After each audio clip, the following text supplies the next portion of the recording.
La famille, bonjour à tous, j'espère que vous allez bien. Donc, les gars, 21e journée de la Liga, c'était un rattrapage, il me semble. Real Madrid, Elche, 4-0. But d'Asensio sur un but. Honnêtement, crochet, il passe au milieu, on dirait c'est la mer rouge qui s'est ouverte pour Moïse, un truc de ouf. Cette défense d'Elche, les gars, c'est catastrophique. Enfin bref, c'est pas pour rien qu'ils sont derniers, relégables, 12 points du maintien. On comprend pourquoi. Cette défense, j'ai pas très bien compris. Mais tant mieux pour nous, c'est bénéf. Donc les gars, but d'Asensio, il s'est amusé dans la défense. Ensuite, doublé de Benzema sur penalty. Un qu'il a provoqué lui-même en mettant la tête sur la main du défenseur. Et le 2, c'est Rodrigo qui. Bon, Rodrigo, il s'est amusé, les gars, en défense, on va en reparler. Et le quatrième but, c'est Luka Modric sur une frappe où il n'y a que lui qui a le secret. Bref, on va faire un peu le tour de tout ça. J'ai quand même un petit reproche, parce que là, aujourd'hui, ça a été une masterclass, les gars. Quand on reprend le contexte, ça peut être qu'une masterclass. Tu reviens de la Coupe du Monde des clubs, tu l'as survolé, tu as tapé Al-Ahli, tu as tapé Al-Hilal, avec des scores, voilà, des beaux scores. Donc, tu reviens, tu es en confiance, tu présentes le trophée au Bernabeu. Tu pouvais que faire un bon match. Parce que là, si tu viens, tu présentes le trophée et contre le dernier, tu te fais éclater. Oh mon Dieu, la honte. Enfin bref, c'est pas arrivé. Le Real Madrid a été solide. Un bon Real Madrid qui montre un très beau visage. Mais méfiance. Moi, pour moi, le vrai test, les gars, il sera contre Osasuna samedi. Parce que là, voilà. Elche, les gars, ils ont pas joué. C'était un attaque-défense. Rodrigo qui te balade 4-5 défenseurs. Voilà, faut être honnête, les gars. Faut être honnête avec tout le respect que j'ai pour cette équipe d'Elche. Ils n'ont pas joué, clairement. Ils ont eu une ou deux, trois phases de jeu. Mais pas plus. Pas plus. La défense, Militao, elle n'a pas été inquiétée. Elle n'a pas été inquiétée du tout. Là, on va commencer ce débrief.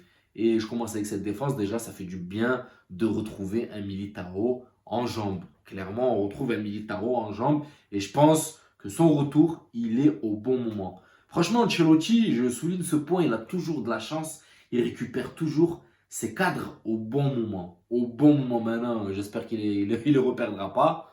Voilà, on espère bien. Le bon Dieu, il est avec nous. Mais il récupère toujours ses cadres au bon moment et on le voit que là, Militao, patron de la défense, les gars. Militao, patron de la défense. Nacho, il fait le taf. On peut pas, c'est un soldat, c'est un guerrier, il fait le taf. Et même des fois, je le trouve mieux que Rudiger parce que Rudiger, balle au pied. Vous savez, les gars, je ne vais pas vous détailler la chose. Nacho, avec Militao, confiance. Maintenant, il faut parler de ce milieu de terrain et il faut parler d'un joueur en particulier. Moi, franchement, il m'impressionne de plus en plus et on ne le loue pas assez, c'est Kamavinga. Les gars, aujourd'hui, Kamavinga, totale maîtrise du milieu de terrain. Avec Ceballos, bon, Ceballos, il enchaîne les masterclass. Mais là, Kamavinga, latéral, il fait le taf, il essaye de t'arranger, il bouche le trou, tu le replaces milieu, il a ses repères et il te fait un match vachement propre, vachement discipliné, les gars. Très peu de déchets. Après, deuxième mi-temps, quand il y a eu le score qui était là, on commence à gagner 3-0. Tu sens que voilà, le joueur, il a envie de tenter des choses, il commence à taper des percées, des petites roulettes, et il n'y a pas que lui. Tout le monde un peu s'est enflammé. Mais Kamavinga, là, comme il a été le rôle qu'il a eu aujourd'hui, un peu le rôle de Chouameni, où il faut vraiment très peu de déchets, il a fait très peu de déchets, mais avec son petit côté artistique, son petit côté technique qui me plaît, qui lui va très bien d'ailleurs. Donc, Kamavinga, les gars, masterclass. Honnêtement, je le dis clairement, Kamavinga, masterclass, j'ai trop aimé sa prestation. Après, en globalité, les gars, tout le monde a fait une masterclass. Quand on voit Asensio qui passe à travers la mer Rouge, ou Rodrigo qui balade tout le monde, voilà, tout le monde a fait une masterclass. Maintenant, le petit truc qui serait perfectible, on va dire, le petit détail qu'il faudrait améliorer, pour moi, c'est mon point de vue, les gars. Dites-moi si vous êtes d'accord avec moi dans les commentaires ou pas. Vous avez le droit d'être d'accord ou pas, mais c'est mon point de vue. Karim Benzema. Karim Benzema, un joueur hors norme, encore un doublé ce soir. Il dépasse d'ailleurs Raoul. Félicitations à lui. Deuxième meilleur buteur du Real Madrid derrière CR7 en Liga. Donc, ce qui me chagrine un petit peu, c'est que Karim Benzema, il aime le beau jeu.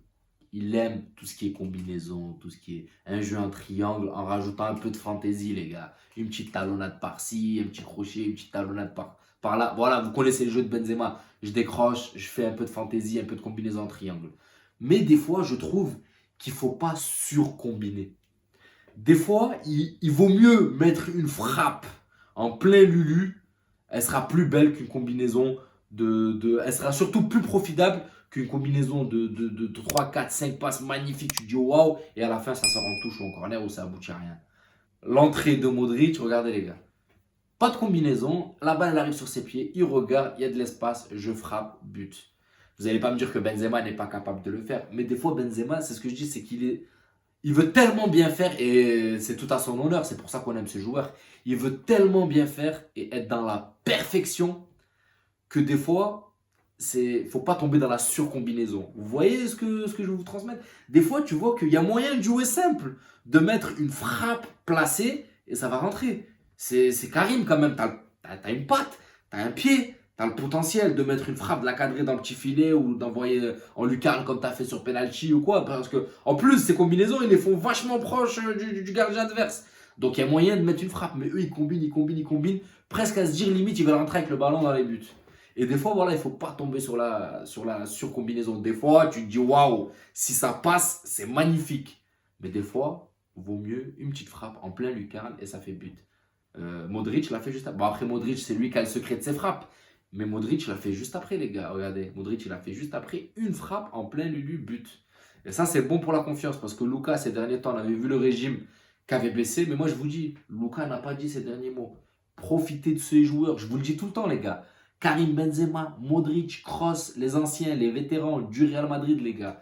Profitez-en. Profitez de leur football tant qu'on peut encore en profiter. Le jour où ils vont tirer leur révérence, ça va nous faire chaud au cœur. Donc, là, quand tu es un patateur de Modric comme ça, les gars, tu peux juste dire chapeau, bravo, bravo, bravo. Donc, dans la globalité, les gars, voilà, c'était une petite promenade de santé du Real Madrid. On s'est baladé au Santiago Bernabéu. Elche, clairement, je pense pas que l'année prochaine, ils seront encore là. Quand tu es à 12 points du maintien, c'est compliqué, même s'il reste encore des matchs. Tu peux te dire qu'il va se passer des choses, mais je reste sceptique, ça reste compliqué. Mais le vrai test, les gars, il est là. Osasuna. Osasuna, c'est pas le même level. C'est une équipe qui va nous donner quand même, je pense, un peu de fil à retordre. Et là, ça sera un débrief plus intéressant à faire déjà. Là, ça sera un débrief plus intéressant à faire. Et on va voir si le Real est en train de reprendre une dynamique ascendante avant le choc contre Liverpool en Ligue des Champions et bien sûr les classicos qui vont arriver entre-temps. Donc voilà la famille, un petit débrief bref. Dites-moi ce que vous en pensez dans les commentaires. Tout le monde a fait une masterclass, les gars, dans ce match. Je ne peux pas prendre les joueurs un à un en détaillant leurs trucs. Tout le monde a été au top. Tout le monde a été au top. Donc voilà la famille, j'espère que ce débrief vous plaira. N'hésitez pas à vous abonner, à liker, ça donnera de la force à la chaîne. Prenez soin de vous et je vous dis à la prochaine vidéo. Ciao la famille.